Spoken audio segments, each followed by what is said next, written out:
హైదరాబాద్ పాత బస్తీలో నిఖా పేరుతో దగా జరుగుతోంది. అమాయక బాలికల్ని అరబ్ షేక్లు పెళ్లి పేరుతో సొంతం చేసుకుంటున్నారు. అంగడి సరుకుగా కొనుగోలు చేస్తున్నారు. కొన్నాళ్లు కాపురాలు చేసి స్వదేశాలకు చెక్కేస్తున్నారు. కొంత డబ్బిచ్చి దగా చేస్తున్నారు. అమ్మాయిల్ని షేక్లకు అమ్ముతున్న ముఠా టాస్క్ ఫోర్స్ కు చిక్కడంతో ఈ బండారం బయటపడింది.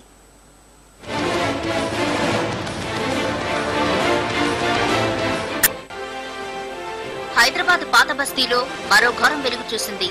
అభం శుభం తెలియని అమాయక బాలికలను అరబ్ షేక్లకు తెగనమ్ముతున్న వైనం బయటపడింది.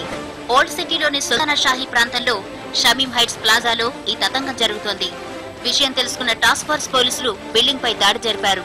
అమ్మాయిల పెళ్లి వ్యాపారం గుట్టు రట్టు చేశారు.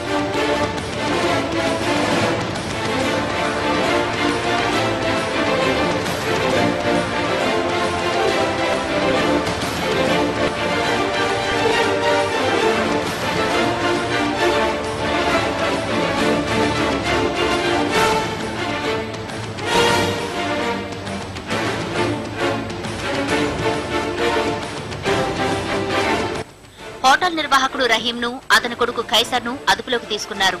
ఆ సమయంలో భవంతిలో ఉన్న కొంతమంది అరబ్ షేక్లను కూడా పోలీసులు అదుపులోకి తీసుకున్నారు. అర్ధరాత్రి దాకా టాస్క్ ఫోర్స్ సోదాలు కొనసాగాయి. మొత్తం 9 మందిని అదుపులోకి తీసుకున్నారు.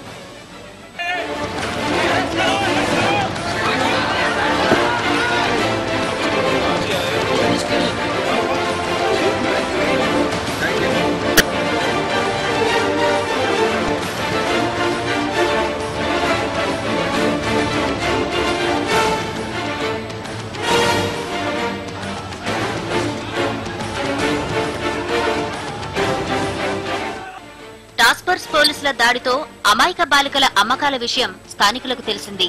దీంతో ఆగ్రహంతో రగిలిపోయిన స్థానికులు ఆ భవంతిపై దాడి చేశారు. అద్దాలను, ఫర్నిచర్ను ధ్వంసం చేశారు. స్థానికుల దాడితో అరబ్ షేక్లు పరుగులు తీశారు.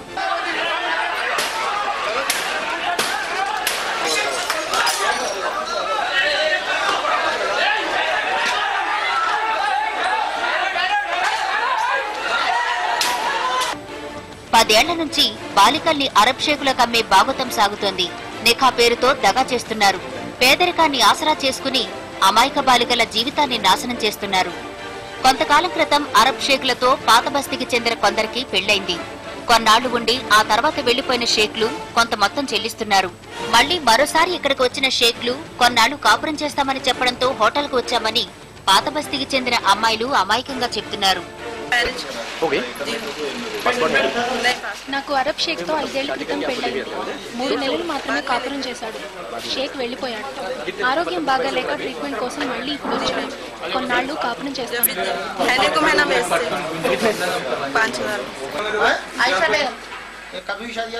నాకు షేక్ తో పెళ్లై 5-6 ఏళ్ళు అయింది. మా అమ్మ ఇక్కడికి పంపింది. ఇక్కడికి వచ్చి 8 రోజులైంది. మా అమ్మకు డబ్బులు ఇచ్చిన విషయం నాకు తెలియదు. షమీం హైట్స్ ప్లాజాలో ఎక్కువగా అరబ్ దేశాల వారు దిగుతుంటారు. వైద్యం కోసం వచ్చిన కొందరు పాత బస్తీ అమ్మాయిలను పెళ్లి చేసుకుని కొన్నాళ్లు కాపురం చేసి తమ దేశాలకు వెళ్లిపోతున్నారు. ఇదే హోటల్లో కొందరు ఒమన్ దేశస్థులు కూడా వైద్యం కోసం వచ్చి అద్దెకుంటున్నారు. బాలికల వ్యాపారంతో తమకు సంబంధం లేదని వారు వాపోతున్నారు.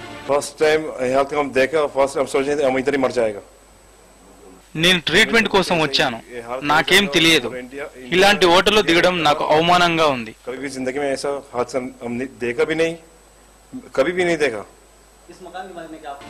అరబ్ షేకులకు అమ్మాయిల్ని అమ్ముతున్న ముఠా భాగవతం పాక్ బస్తీలో కలకలం రేపింది. అమాయకుల జీవితాలతో చెలగాటమాడ్డంపై నిరసన వ్యక్తమవుతోంది.